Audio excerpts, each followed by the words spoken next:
बोले सो निहाल।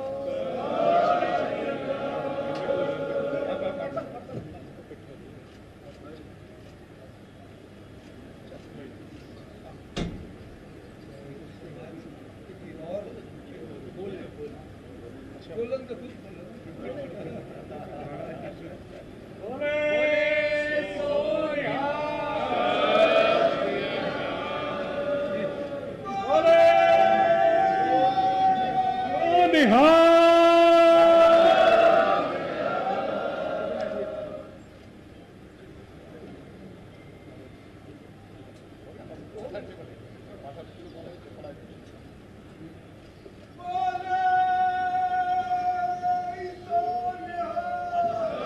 श्री अकाल। माननीय मुख्यमंत्री जी ਨੂੰ आमंत्रित करने वो अपना बधाई संदेश आप सारे ਨੂੰ देंगे। मुख्यमंत्री साहब आदित्यनाथ योगी महाराज।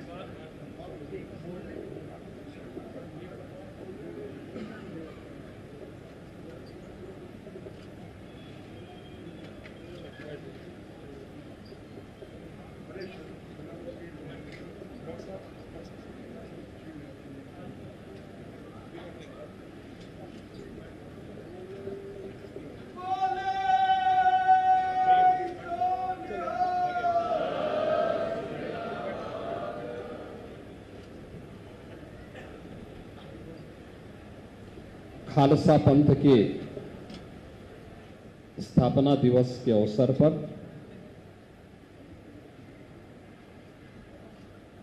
आज के इस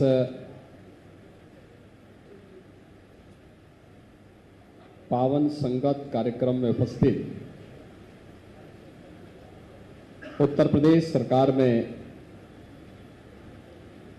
मंत्रिमंडल के मेरे वरिष्ठ सहयोगी, उप मुख्यमंत्री और यहाँ के लोकप्रिय विधायक श्री ब्रजेश पाठक जी, प्रदेश सरकार में मंत्रिमंडल के मेरे सहयोगी सरदार बलदेव सिंह ओलख जी, विधान परिषद सदस्य श्री मुकेश शर्मा जी, उत्तर प्रदेश अल्पसंख्यक आयोग के सदस्य सरदार परविंदर सिंह जी, गुरुद्वारा साहिब अहियागंज डॉक्टर के अध्यक्ष श्री डॉक्टर गुरमीत सिंह जी, सत्ताम सिंह सेठी जी, सरदार मनजीत सिंह तलवार जी,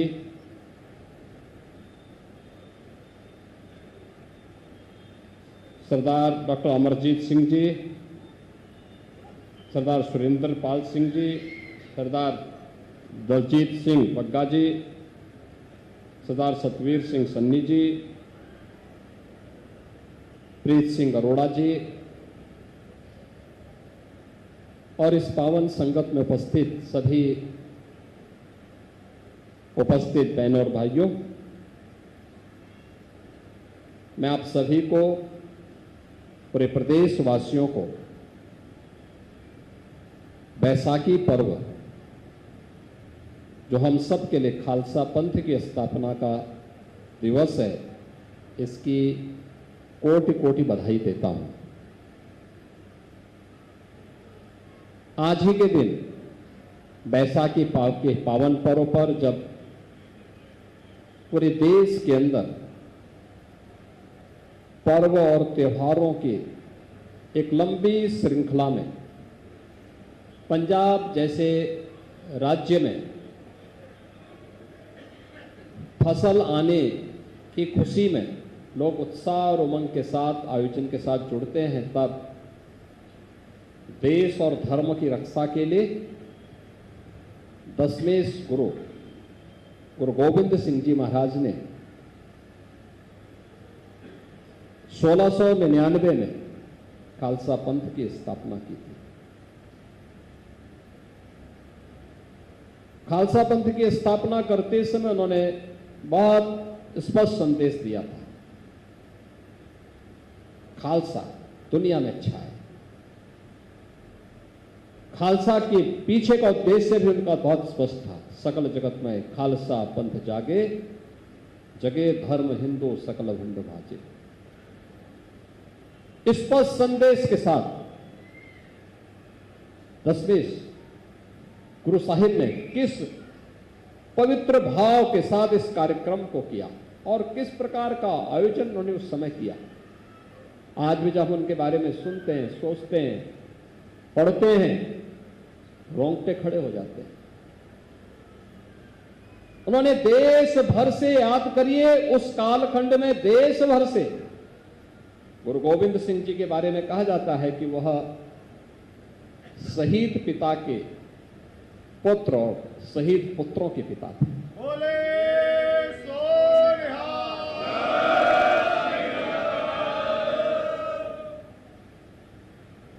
और उस समय उन्होंने देश भर से सिखों को बुलाया। कहते 1 लाख से अधिक सिख एकत्र हुए थे और अपने उन शिष्यों के सामने उन्होंने कहा था कि देश और धर्म के लिए अब मुझे कुछ ऐसे लोग चाहिए जो अपना बलिदान देने को भी तैयार रहे। कौन हो सकते हैं? और पहला एक बलिदान मांगा, फिर दूसरा मांगा और देखते देखते पंच प्यारे उस पूरी सभा से निकले। लाहौर के दयाराम,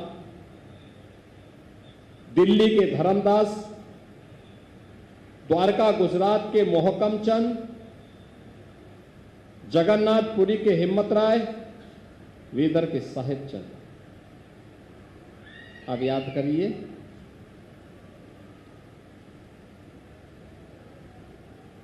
एक तरफ क्रूर औरंगजेब का शासन,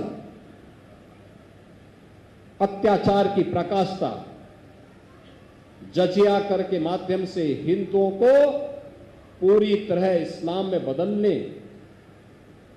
कि उसकी क्रूर चाल, मंदिरों को तोड़ा जा रहा था, बहन और बेटियों की इज्जत के पे हाथ डाला जा रहा था, सरेआम जिस प्रकार के दृश्य उपस्थित थे। और उस समय अपने 1 लाख शिष्यों के साथ मिलकर के देश और धर्म की इन ज्वलंत समस्याओं पर एक प्रभावी संघनाद करने का कार्य 10वें गुरु गोविंद सिंह जी महाराज के द्वारा किया जा रहा था। और उन्होंने जब इस कार्यक्रम को आगे बढ़ाया, उन्होंने इसका नाम ही खालसा रखा। खालसा का मतलब परमात्मा से।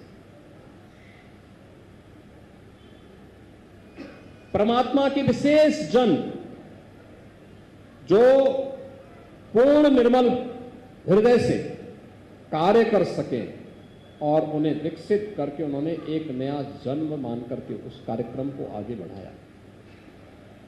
उनके जो उपदेश है आज भी हम सबके लिए प्रेरणा,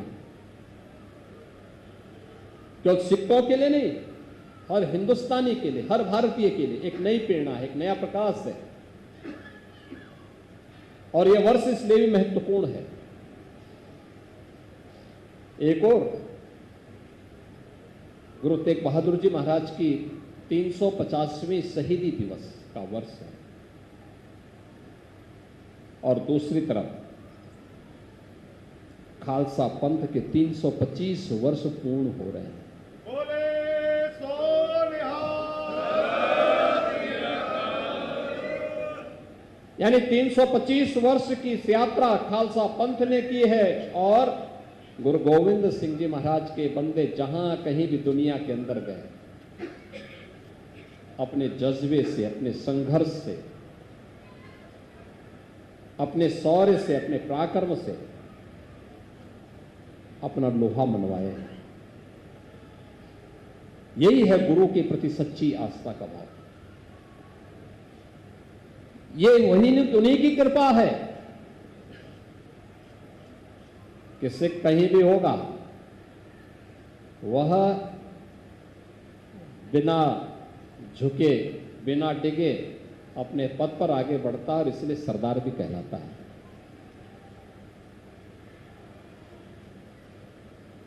बहनों और भाइयों, आज हम सब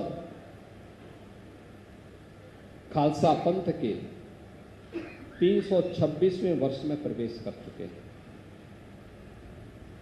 कितनी गौरवशाली परंपरा के साथ आप चल रहे हैं।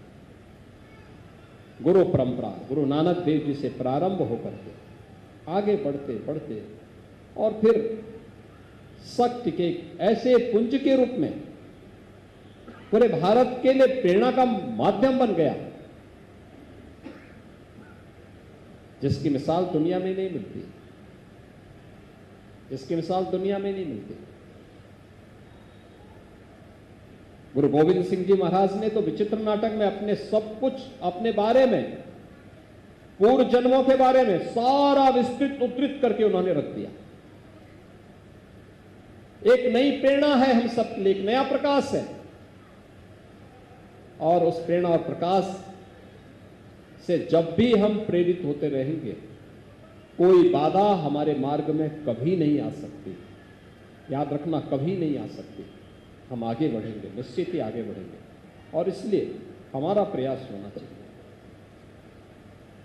कि 325 वर्ष की शानदार यात्रा को, जिसने विपरीत परिस्थितियों में विधर्मियों का मुकाबला करते हुए न केवल अपने अस्तित्व को बनाए रखा, बल्कि देश और धर्म की रक्षा करने के लिए उन पूज्य गुरु परंपरा के आदर्शों का अनुसरण करते हुए उनके विजन को जमीनी धरातल पर उतारने का काम किया। आज भी एक शानदार यात्रा के साथ आगे बढ़ रहे हैं। लेकिन चुनौती हमारे सामने अब दूसरी प्रकार की आई है। मैं पिछले दिनों सुन रहा था कि तराई के क्षेत्र में भी और पंजाब में भी धर्मांतरण की घटनाएं बढ़ी। क्या ये हमारे लिए चिंता का विषय नहीं है? गुरु गोविंद सिंह जी महाराज ने तो पंच प्यारों में किनको बनाया था? कोई भेद नहीं। आज भी जब हम लोग कहीं जाते हैं, कोई व्यक्ति कितना भी बड़ा शहर हो, कितने भी लोग आ जाएं, भले ही अन्य जगह कोई उसको लंगर मिले न मिले, लेकिन गुरुद्वारे में उसको लंगर छकने के लिए जरूर मिल जाएगा। बोले सो निहाल। कहीं कोई दिक्कत नहीं, कोई भेद नहीं, कोई पूछता नहीं वह सिख है, नॉन सिख है, किस जाति का है, किस मजहब का है, किस धर्म का है, कहां से आया है, कुछ नहीं। जो आया है हर एक को दे करके इसको हमने मान लिया कि गुरु का प्रसाद है, हर एक व्यक्ति को लेने का अधिकार है। उसी भाव के साथ हर गुरुद्वारे में सेवा आज भी चलती है। सैकड़ों वर्षों की विरासत है, लेकिन तब भी ये घटनाएं क्यों? और इस पर मिलकर के कार्य किए जाने की आवश्यकता है। दोनों प्रकार से रोकना भी है, लेकिन साथ साथ इसका कारण क्या है, उस कारण का निवारण भी स्वयं निकालना है। बीमारी अगर कहीं है, उस बीमारी का ससमय उपचार होना आवश्यक है। दूसरा, जिस पराक्रम के लिए, जिस पुरुषार्थ के लिए गुरु गोविंद सिंह जी महाराज ने खालसा पंथ की स्थापना की, उस पुरुषार्थ से भागना नहीं है, भागना नहीं है। जो भी कौम अपने पुरुषार्थ से डिगेगी, उसके सामने संकट आएगा। इधर उधर भागने की बजाय जहां पे है वहां पर कार्य को और मजबूती के साथ आगे बढ़ाने की आवश्यकता है। मैं देख रहा हूं तराई के क्षेत्र में जिन्होंने उसे एकदम अनुपजाऊ से उपजाऊ बना दिया, आज वहां सोना उगलने की स्थिति। अब वहां से युवा भाग रहे हैं, कोई ऑस्ट्रेलिया जा रहा है, कोई कनाडा जा रहा है, कोई यूके जा रहा है। क्यों जा रहे हैं भाई? आपने उस क्षेत्र में कुछ नया करिए। आपके पूर्वजों ने उस बंजर भूमि को, जहां मलेरिया के सिवाय कुछ नहीं था, उपजाऊ बनाया। आज उसको और मजबूती के साथ आगे बढ़ाने की आवश्यकता है। अन्य क्षेत्रों में भी इस प्रकार के कार्यक्रम आयोजित किए जाने चाहिए, जिससे गुरु परंपरा के साथ साथ उन उपदेशों का हम अक्सर से पालन कर सकें, जिसके लिए सब जाने जाते थे। और इसीलिए मैं इस बात को बार बार कहता हूं कि हमें गुरु परंपरा के आयोजनों के साथ सभी लोगों को मिल करके उसे आगे बढ़ाना चाहिए, भव्यता के साथ आयोजित करनी चाहिए। नई पीढ़ी के लिए एक नई प्रेरणा और प्रकाश का कार्यक्रम ये बन सके। और हमें प्रसन्नता है, लखनऊ में जो कार्यक्रम हुए, आज देश भर में हो रहे हैं। गुरु गोविंद सिंह जी महाराज के 4 साहबजादों के स्मृति में वीर बाल दिवस मांग होती थी, हो नहीं पाता था। एक बार जैसे ही मुख्यमंत्री आवास पर होना प्रारंभ हुआ और उसके बाद आदरणीय प्रधानमंत्री जी ने 26 दिसंबर की तिथि वीर बाल दिवस के रूप में पूरे देश के अंदर घोषित कर दिया। ये आकर्षण था, किसी को भी इससे पहले जवान पे तो सबकी थी, लेकिन कोई इस आयोजन के साथ नहीं जुड़ पाता था। लेकिन आज पूरा देश जुड़ता है, नौजवानों के मन में भाव आ गया है। गुरु गोविंद सिंह जी महाराज के 4 साहबजादे सरहिंद के लिए कैसे इन्होंने अपने आप को बलिदान किया, यह आज हर नौजवान की मुंह पर आज शब्द निकलते हैं। और इसीलिए हमें इन कार्यक्रमों को एक नई प्रेरणा के साथ जोड़ा है, एक नए कंपटीशन के साथ जोड़ा है। और गुरु तेग बहादुर जी महाराज की 350वीं शहीदी दिवस का कार्यक्रम है, इस वर्ष पड़ रहा है। कार्यक्रम भव्य हो। मेरे साथ 2 बार बैठक हुई है।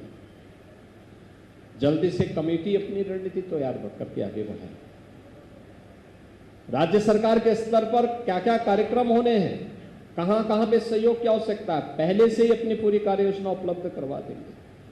तो मुझे लगता है कि हमें भी उसको और तेजी के साथ आगे बढ़ाने में मदद मिलेगी। हम चाहते हैं बहुत अच्छा कार्यक्रम उत्तर प्रदेश के अंदर होना चाहिए, बड़े कार्यक्रम होने चाहिए, बड़े स्तर पर होने चाहिए, हर जगह होने चाहिए। क्योंकि गुरु तेग बहादुर जी महाराज का हो, गुरु गोविंद सिंह जी महाराज का हो, गुरु गोविंद सिंह जी महाराज के 4 साहबजादों का हो, सिख गुरुओं का हो, या देश और धर्म की रक्षा करने के लिए सिख योद्धाओं का बलिदान, तो उनके लिए अपने परिवार के लिए नहीं था, उनके लिए स्वयं के लिए नहीं था, इस देश और धर्म के लिए था। और देश और धर्म के लिए हुआ कोई भी योगदान वह व्यर्थ में नहीं जाना चाहिए। पूरे समाज को जोड़ने का माध्यम बनना चाहिए, पूरे समाज को उसके साथ जोड़ करके हमें आगे बढ़ाने की आवश्यकता है। और मैं इस बात के लिए आपको आश्वस्त करूंगा, बहुत भव्यता के साथ आयोजन होने चाहिए। प्रदेश की कमेटी जल्दी से गठित करके, और कमेटी एक बार विजिट करें, हर जगह जाकर के बैठक भी ले लें। समय बीतने में समय नहीं लगता, हमें समय के प्रबंधन को भी ध्यान में रखना होगा। समय से सारे कार्यक्रम एक साथ आगे बढ़ा करके, और सबकी जिम्मेदारी तो आज आपके पास टेक्नोलॉजी है, वर्चुअली भी बैठक करते रहे। और राज्य सरकार के स्तर पर क्या योगदान होना है, तत्काल इस कार्यक्रम को हम आगे बढ़ा देंगे। तो यही अपनी गुरु परंपरा के प्रति हमारी ओर से कृतज्ञता होगी, यही होगी। और यही कृतज्ञता का भाव जो गुरु परंपरा से आगे बढ़ी है, सिखों की उन्नति और उनकी खुशहाली के पीछे उन्हीं की एक आशीर्वाद है, उन्हीं की कृपा है। आज के इस अवसर पर जब खालसा पंथ की स्थापना के 325 वर्ष पूर्ण हुए हैं, 326वें कार्यक्रम के साथ आज हम यहाँ पे जुड़ रहे हैं।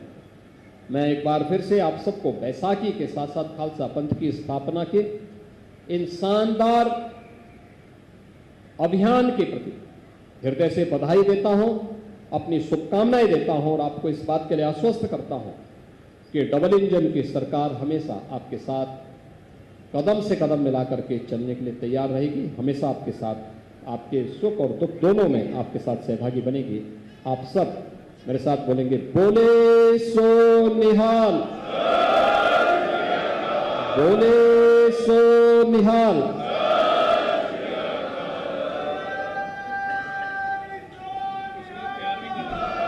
बहुत बहुत आभार माननीय मुख्यमंत्री जी, मैं हृदय से धन्यवाद